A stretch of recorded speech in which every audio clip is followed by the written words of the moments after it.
আমার আল্লাহ কেমন দয়ার মালিক। ও বান্দা, পাহাড় সম পরিমাণ যদি গুনাহ করো, আল্লাহ রহমতের দরজা দিয়ে ডাকে, বান্দা তওবা কর, আমি জীবনের গুনাহ মাফ করার জন্য রেডি। ও বান্দা, শয়তানের ধোকায় পড়ে গুনাহ করেছো, আমি আল্লাহ কিন্তু কাউকে জাহান্নামে দিতে চাই না। আমি জাহান্নাম বানাইছি ঠিকই, কিন্তু আমি আমার কোনো আদরের বান্দারে জাহান্নামে দিতে চাই না। তো জাহান্নামটা বানাইছেন কেন? কয় কিছু গাদ্দার আছে, এরা ইচ্ছা করে জাহান্নামে যেতে চায়। কয় এত আমল লাগে না, এত সওয়াব দিয়া করব কি? সবাই যদি জান্নাতে যায়, জাহান্নামে যাবে কে? এই বেয়াদবের জন্য আল্লাহ কয় জাহান্নাম বানায় রাখছি। ও গাদ্দারও যখন যেতে চায়, একটু গিয়া মজাটা বুঝে আসুক। এরকম বেয়াদব আছে না? সব জান্নাতে গেলে জাহান্নামে যাইবে কে? আল্লাহ কয় তোর জন্যই জাহান্নাম। এরে নবীর আশিক, আল্লাহ পাক রব্বুল আলামিন বলেন, এরে গোলাম, তওবার দরজা খুলে রাখলাম। আমি চাই না কেউ জাহান্নামে যাবে, আমি চাই সবাই জান্নাতে যাবে। আমি কেমন চাওয়া চাই? হিসাব সারা যেন সবাই বিনা হিসাবে জান্নাতে যায়। কারণ হিসাবের কাঠগড়ায় দাঁড়াইয়া কেউ যদি জান্নাতে যেতে চায়, জাহান্নামের শাস্তি ভোগ না করিয়া জান্নাতে যেতে পারবে না। এরে নবীর আশিক, বিনা হিসাবে যদি জান্নাত পেতে চাও, আল্লাহর ওয়াদার হলো মুসলমান না হইয়া কবরে আসবা না। মুসলমান হইয়া কবরে যাওয়ার মানে কি? বলে বান্দা, তোর অন্তরটারে গুনাহ থেকে পবিত্র বানাইয়া কবরে আয়। আমি আল্লাহ কিয়ামতের আগ পর্যন্ত কবর বেহেশতের বিছানা বানায় দিব, জান্নাতের সাথে রাস্তা বানায় দিব, জান্নাতের হাওয়া বাতাসে তুই আরামে ঘুমাবি। আল্লাহ পাক রব্বুল আলামিন হাসরের ময়দানে হিসাব ছাড়া জান্নাতে পাঠায় দিবেন। আল্লাহ চান বিনা হিসাবে জান্নাতে দেওয়ার জন্য। যদি বিনা হিসাবে জান্নাত পেতে চাও, তওবার মাধ্যমে বান্দা গুনাহ থেকে অন্তরকে বাঁচাও। পিছনের গুনাহ থেকে বান্দা ইস্তেগফার আর তওবা করো, আর গুনাহ করবা না। সামনের জীবনে যেন গুনাহ না হয়, তাকওয়া আল্লাহর ভয় অন্তরে জমা করো। একা একা পারবা না, কারণ শয়তান চতুর্মুখী ষড়যন্ত্র করতেছে। জিন শয়তানও চক্রান্ত করে, মানুষ শয়তানও চক্রান্ত করে, মানুষ শয়তান চক্রান্ত করে। এত তাড়াতাড়ি মসজিদে যাওয়ার দরকার নাই, এত অল্প বয়সে দাড়ি রাখার দরকার নাই। বিয়া শাদির পরে মাইয়া বলা হইলে দাড়ি রাখবি, এত তাড়াতাড়ি বুড়া কেন হবি? টুপি মাথায় দেওয়ার দরকার নাই, বলেনি? মানুষ শয়তান, ওই মানুষ শয়তানের প্ররোচনায় পড়বি না রে বাবা। তওবা কর, একজন খাঁটি আল্লাহওয়ালার সাথে সম্পর্ক রাখো। যেই আল্লাহওয়ালার কাছে গেলে নবীর সুন্নতের আমলের মোহাব্বত বাড়ে, চোখে পানি আসে, কান্না আসে, জাহান্নামের ভয় অন্তরে জমা হয়। এমন উলামায়ে আহলে হকের পরামর্শ নিয়ে আমল করো। আর ফাঁকে ফাঁকে তোর মা যদি থাকে, মা বাবা থেকে একটু দোয়া নিয়ে চল। কারণ মা বাবায় যদি মাথায় হাত দিয়া দোয়া করে দেয়, আরশে আজিমে পৌঁছতে সময় লাগবে না। ওই মা বাবার দোয়া নিয়ে সামনে আগাইও। ও পর্দার আড়ালের আম্মা জান, আল্লাহ আপনাদের এত সম্মান দান করেছেন। আপনারা নবীদের মায়ের মতো মা, সাহাবায়ে কেরামের মায়ের মতো মা। আপনারা আয়েশা রাদিয়াল্লাহু আনহার মতো নারী, খাদিজা রাদিয়াল্লাহু আনহার মতো নারী, ফাতেমা রাদিয়াল্লাহু আনহার মতো নারী। আরে আম্মা জান, এই জমিনে যত ভালো ভালো সন্তান আছে আপনাদের অবদানের কারণে। এসপি সাহেবের ব্যবহার ভালো, মায়ের অবদান। এমপি সাহেবের ব্যবহার ভালো, মায়ের অবদানের কারণে। ওসি সাহেবের ব্যবহার ভালো, মায়ের অবদানের কারণে। ও আল্লাহর বান্দা, চেয়ারম্যানের ব্যবহার বড় ভালো। এটা তাদের ব্যক্তিগত কোনো বাহাদুরি না, সব ভালোর পেছনে আছে মায়ের দোয়া, মায়ের অবদান। মা ভালো, মায়ের আদর্শ ভালো, নামাজ পড়ে সন্তানও আদর্শওয়ালা হয়। যেই মায়ের আদর্শ দুর্বল, ওই সন্তানগুলো আদর্শের লাইনে দুর্বল হয়। ও যুবকেরা, এতক্ষণ তোমাদের পায়ে হাত দিয়া বিনয়ের সাথে বয়ান করে একবারও বলি নাই আল্লাহরে মানতে যাইয়া চাকরি করা যাবে না, একবারও বলি নাই ব্যবসা করা যাবে না, বলি নাই স্কুল সাইরাম গো মতো হুজুর হইয়া যাও, একবারও বলি নাই রে বাবা। বরং আমি সাহস সাহস দিয়া বললাম, স্কুলে যারা পড়ো সেই পড়া ছাড়বা না, কলেজে লেখাপড়া করা বন্ধ করবা না, ডাক্তারি পড়ো আলহামদুলিল্লাহ, ইঞ্জিনিয়ারিং পড়ো আলহামদুলিল্লাহ, প্রফেসর হও আলহামদুলিল্লাহ, দোয়া করে গেলাম, ওই লাইনে লেখাপড়া চালাও। তবে খবরদার তুমি ভুইলা যাইও না তুমি কিন্তু মুসলমান, তুমি মদিনাওয়ালা নবীর আশিকেই কথা ভুলে যাইবা না। ও যুবক, তোমার মতো যুবক স্কুল কলেজে পড়িয়া জীবনে মাদ্রাসায় কোনোদিন পড়ে নাই, সাক্ষী দিও সত্য কথার। তোমার মতো যুবক ছেলে মেয়েরা স্কুল কলেজে পড়ে 5 ওয়াক্ত নামাজি, মিথ্যা বলবা না, আছে না নাই? তোমার বিবেকের কাছে প্রশ্ন, আল্লাহ পশুরে আকল দেয় নাই ভালো মন্দ যাচাই করার, আশরাফুল মাখলুকতের আল্লাহ পাক বিবেক দান করেছেন, তুমি বিবেক দিয়া জবাব দাও, তুমি কেন নামাজ পড়তে পারো না? তোমার মতো যুবক র্যাব, আর্মি, পুলিশ, বিডিআরের চাকরি করে 5 বেলার নামাজ পড়ে, তুমি কেন পারো না রে বাবা? তোমার মতো যুবক সন্তান রাস্তায় গাড়ি চালায় 5 বেলার নামাজ পড়ে, তুমি কেন পারো না? তোমার মতো যুবক নদীর মধ্যে মাছ ধরে 5 ওয়াক্ত নামাজ পড়ে, কৃষি কাজ করে, নামাজ ছাড়ে না, তুমি কেন পারবা না? ও বুড়ারা, আপনাদের মতো কত বুড়া লাঠি হাতে নিয়ে কষ্ট করে মসজিদে গিয়া 5 বেলার নামাজ পড়ে, আপনি বুড়া কেন পারেন না? পর্দার আড়ালের আম্মা জান, আপনার মতো কত মা পর্দা করে, স্বামীর খেদমত করে, মাল হেফাজত করে, 5 ওয়াক্ত নামাজ পড়ে, তাহাজ্জুদও পড়ে। ও আম্মা জানেরা, আপনারা কেন পারবেন না? ওরে যুবক, এখনো তওবা করার সময় আছে, মনটারে একটু মাঝে মাঝে বুঝাইও, আমার মতো যুবক যদি স্কুলে পড়িয়া নামাজ পড়ে আমি কেন পারি না? মনে হয় আমার আল্লাহ বুঝি গুনার কারণে বেজার, মা বাবার মনে হয় অভিশাপ তোর কপালে লাগছে রে যুবক, ওই মা বাবার কষ্ট মনে হয় তোর কপালে লাগছে, এই কারণে মোনাজাতেও তোর চোখে পানি আসে না, নামাজের জন্য দিলটা একবারও কাঁদে না। অথচ তোর পাশে কত যুবক নামাজের সময় পাগলের মতো হয়ে যায় নামাজ পড়ার জন্য, যখন মোনাজাত দেয় চোখের পানি ছেড়ে কান্না করে, আলেম ওলামা পাইলে দৌড়াইয়া গিয়া দোয়া নেয়, মা বাবার সাথে ব্যবহার ভালো করে। ও পর্দার আড়ালের আম্মা জানেরা, সন্তানটারে ডাক্তার বানাবেন বাধা নাই, তবে কোরআনওয়ালা আদর্শ ডাক্তার বানায়া যাবেন। সন্তানটাকে ইঞ্জিনিয়ার বানাবেন বাধা নাই, তবে কোরআন পড়নেওয়ালা আদর্শ ইঞ্জিনিয়ার বানায়া যাবেন। আপনার সন্তানের ব্যবহারে যেন কোনো উলামায়ে কেরাম কষ্ট না পায়, আপনার সন্তানের ব্যবহারে যেন মুরব্বীরা কষ্ট না পায়, আপনার সন্তানের আচরণে যেন মা বাবারা কষ্ট না পায়, সন্তানের আচরণে যেন বন্ধু বান্ধবেরা কষ্ট না পায়। ও যুবক, ওই মা বাবার দোয়া সারা পরীক্ষায় ভালো নাম্বার পাও নাই, আল্লাহর জাতের কসম, ওই মা বাবার চোখের পানি আর দোয়ার কারণে আজকে চেয়ারে বসতে পেরেছি, ওই মা বাবার চোখের পানি আর দোয়ার কারণে তুমি টাকার মালিক, বাড়ি গাড়ির মালিক। আজকে ওই মা বাবাকে ভুলিয়া গেছো, এখনো যদি মা বাবা বেঁচে থাকে যাও তাড়াতাড়ি মায়ের দোয়া নাও, কারণ মা যদি মাথায় হাত বুলাইয়া দেয় দোয়া করে আর সে আজিমে চলে যাবে। ওই মা বাবারই কষ্ট দিস না রে যুবক, ওই মায়ের চোখের পানি ফালাইস না রে যুবক। আমি তো বলি বাবা, মা বাবারে যারা কষ্ট দিবি, ওস্তাদের যে ছাত্ররা কষ্ট দিবি, আল্লাহর কসম একবার, আল্লাহর কসম 2 বার, আল্লাহর কসম 3 বার, মরার আগে তুই পঙ্গু হইয়া বিছানায় কান্না করে কষ্ট পাইয়া মরবি, পঙ্গু না হইয়া তোর মরণ হবে না। লিখে রাখ, যারা মা বাবার সাথে বেয়াদবি করবি, মরার আগে আল্লাহ তোরে পঙ্গু বানায় দিবে, এমন অ্যাক্সিডেন্ট করবি রাস্তায় আর হাঁটার শক্তি তোর হবে না। যদি ওস্তাদ শিক্ষকের সাথে বেয়াদবি করো, রাস্তায় হাঁটবি পা ভেঙে যাবে, অ্যাক্সিডেন্ট হয়ে যাবে। মরার আগে যদি পঙ্গু হইয়া বিছানায় কষ্ট পাইয়া মরতে চাও, তাহলে সন্তানেরা মা বাবারে কষ্ট দাও, ও ছাত্ররা শিক্ষকের সাথে বেয়াদবি করো। ও আল্লাহর বান্দারা, আর যদি কও না আমি পঙ্গু হইয়া কষ্ট পাইয়া মরতে চাই না, বেয়াদবি যদি করিয়াও থাকো, তাড়াতাড়ি মা বাবার কাছে গিয়া ক্ষমা চাও।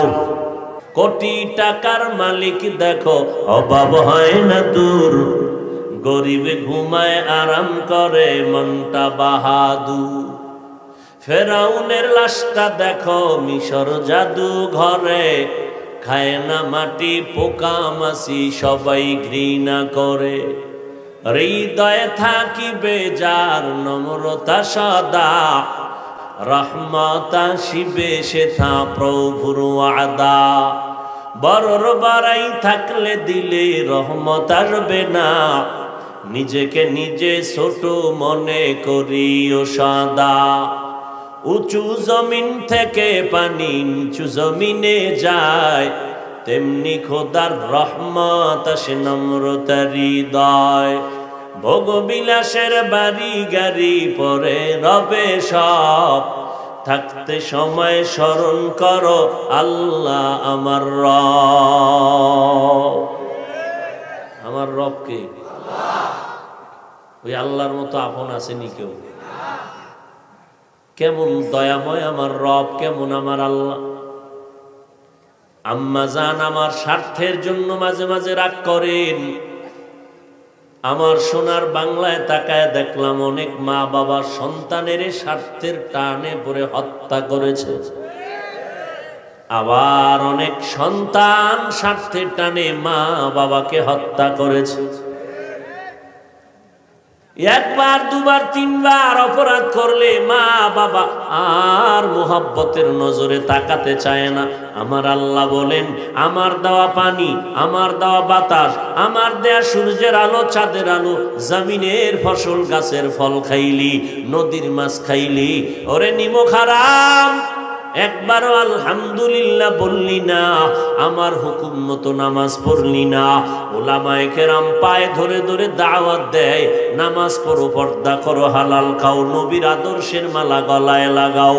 এরপর নামাজ নাই, রোজা নাই, নবীর সুন্নতের খবর নাই। আমি আল্লাহ এত বেজার হইলাম না, রাগ করে পানিও বন্ধ করি নাই, বাতাস বন্ধ করি নাই। আমি আল্লাহ পাক সূর্যের আলো চাঁদের আলো বন্ধ করে দেই নাই। আমি তোমাকে সম্মানের চেয়ার থেকে আমি নামায়া দেই নাই। আমার ফল, আমার ফসল সব আমি রাস্তা খুলে দিলাম, ভোগ কর। এরপর আমি আল্লাহ তোর উপরে বেজার না। রাতের গভীর যখন হয়, প্রতিদিনের শেষ রাত, আমি আল্লাহ প্রথম আসমানে আসিয়া সমস্ত গুনাহগারদের ডাকতে থাকি, আলা মিন মুস্তাগফিরিন ফাগফির আলা। এই গুনাহগারের দল, তওবা কর, কান্না কর। এক সেকেন্ডের ভেতরে তোর 40-50 বছরের জীবনের গুনাহ আমি আল্লাহ তোরে মাফ করে তোর নামটা জান্নাতি খাতায় উঠায় দিব। আতিনা ফি দার দুনিয়া না হাসান, আতিনা ফি দারে উকবানা হাসান, ইয়া গিয়াসাল মুস্তাগীসি নাহদিনা লফতিখারা বিল উলুমে ওয়াল গিনা। হর গরিদে নেকো তু তৈয়ার হে, जो न मांगे उससे तू बेजार है। ভাইরা আমার, আল্লাহ তাআলা বলেন, দায়িত্বশীল তোমার দায়িত্ব পালনের অবহেলা হইল কিনা সাবধান। আল্লাহ বলেন, ইয়া আইয়ুহাল্লাযীনা আমানুত্তাকুল্লাহা হাক্কা তুকাতিহ ওয়ালা তামুতুন্না ইল্লা ওয়া আনতুম মুসলিমুন।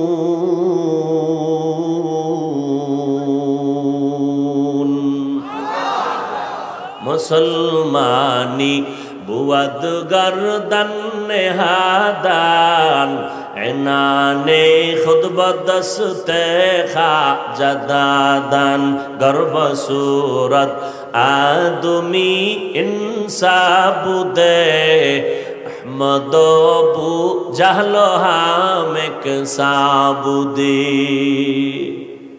আল্লাহ তাআলা মুমিনদেরকে বললেন, এই মুমিনের দল, মুসলমান হওয়ার আল্লাহকে ভয় করার মতো ভয় করো, মুসলমান না হইয়া মরবা না। এই যে আল্লাহ পাক বললেন, কাদেরকে বললেন? মুমিন যারা তাদের। এই মুমিন, আল্লাহকে ভয় করার মতো ভয় করো, মুসলমান না হইয়া মরবা না। সাহাবায়ে কেরামে আওয়াজ পেয়ে কান্না শুরু করলেন, পেরেশান হয়ে গেলেন। আল্লাহ যত বড়, ওই পরিমাণ আল্লাহকে ভয় করা কারো দ্বারা সম্ভব হবে না। নবীজির কাছে গিয়া হাজির, নবীও পেরেশান অবস্থায় আছেন। আল্লাহ জিব্রাইল আমিনকে সান্ত্বনার আয়াত নিয়ে পৌঁছে দিলেন। জিব্রাইল আমার নবীর আদালতে আসলেন, নবীর দরবারে এসে বললেন, ও নবী, সান্ত্বনার বাণী আল্লাহ দিয়েছেন, ইত্তাকিল্লাহা মাস্তাতাতুম। ওর দুনিয়ার মুমিনেরা, আল্লাহকে ভয় করার মতো হক আদায় করে ভয় করতে হবে না, বরং তোমাদের সাধ্য মতো আল্লাহকে ভয় করো। সাহাবায়ে কেরাম আশ্বস্ত হলেন, হ্যাঁ, আমাদের সাধ্য মতো আল্লাহকে ভয় করা সম্ভব, তবে আল্লাহর হক আদায় করে ভয় করা কোনো বান্দা বান্দির দ্বারা সম্ভব হবে না। ইমামুল আউয়ালিন আল আখিরিন বহরে সদকা রহমাতাল লিল আলামিন সাইয়্যিদুল কাউনাইন খাতমুল মুরসালিন আখির আমদ বুদ ফখরুল আউয়ালিন শুদ ওয়াজুদাস রহমাতাল লিল আলামিন মসজিদে ও শুদ হামারো এ জমিন। আল্লাহ তাআলা বলেন, আমাকে সাধ্যমতো তোমরা ভয় করো, ভয়ের নাম তাকওয়া। যারা আল্লাহকে ভয় করবেন তাদের নাম মুত্তাকি। ভয়টা থাকে অন্তরের ভেতরে, অন্তরটাও দেখা যায় না, তাকওয়াও দেখা যায় না। এরে নবীর উম্মত, এই তাকওয়া অন্তরে যদি জমা করতে চাও, আল্লাহর ওলি এই জমিনের মধ্যে যারা আছেন, এক বচনে ওলি, বহু বচনে আউলিয়া, এদের সংস্রবে যাও, এদের সোহবতে যাও। এরা নেক নজর যখন লাগাবে, আল্লাহর কুদরতে আল্লাহওয়ালাদের নেক নজরে অন্তরে তাকওয়া চলে আসবে, সুন্নতের আমল চলে আসবে। এরপরে আল্লাহ বলেন, আমার ভয় অন্তরে জমা করার পরে রেডি হ, মুসলমান না হইয়া কবরে আসবি না। সাবধান, কথাটা মুমিনদের বলেছেন, কোনো বেঈমানের বলেন নাই মুসলমান না হইয়া কবরে আসবা না। আল্লাহ বলেন, এই মুমিনের দল, মুসলমান না হইয়া কবরে আসবা না। এখানে আপনারা যারা আছেন, আমরা সবাই যেমন মুমিন তেমন আমরা সবাই মুসলমান, কিন্তু আল্লাহ মুমিনদের কেন বললেন মুসলমান না হইয়া কবরে আসবা না? তাহলে কি আমরা মুমিন হয়েছি, মুসলমানের রাস্তায় বুঝি এখনো যেতে পারি নাই?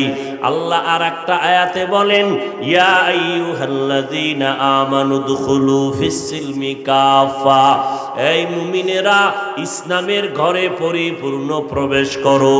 আর এক আয়াতে আল্লাহ আবার স্পষ্ট করে বলতেছেন, ইয়া আইয়ুহাল্লাযীনা আমানু আমিনু বিল্লাহি ওয়া রাসূলি।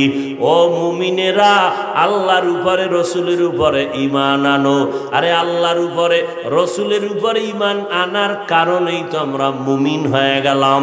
কিন্তু আল্লাহ আবার কেন বলেন, যারা মুমিন তোমরা আবার আল্লাহর উপরে রসুলের উপরে ঈমান আনো? মুমিনের কেন ডাবল ঈমানের দাওয়াত আল্লাহ দিলেন? আমাদের সমাজে অধিকাংশ মূর্খ, ধর্মীয় জ্ঞানের অভাব, না কোরআন পড়তে পারে, আরবি না হাদিস পড়তে পারে। এই সমস্ত কিছু মূর্খতা বশত বলে, মুসলমান হইয়া মুসলমানের কেন কালেমার দাওয়াত দাও? নবীজি দাওয়াত দেশে কাফেরেরে, তোমরা কেন মুসলমান হইয়া মুসলমানের দাওয়াত দাও? আল্লাহ যদি মুমিনেরে ডবল ঈমানের দাওয়াত দিতে পারে, মুসলমান হইয়া কেন মুসলমানের দাওয়াত দিতে পারবো না? নাম্বার 2, মুসলমানের দাওয়াত বাদ দিয়া হিন্দুদের মন্দিরে যাইয়া দাওয়াতের কাজ করব, খ্রিস্টানদের গির্জায় গিয়া কাজ করব, কিন্তু ওখানে গিয়া লাভ যাই হবে এর থেকে আমার আসল ঘরের ক্ষতি হয়ে যাইতেছে বেশি। কারণ দাবি করে মুসলমান, মদিনাওয়ালার সাথে কোনো কানেকশন নাই।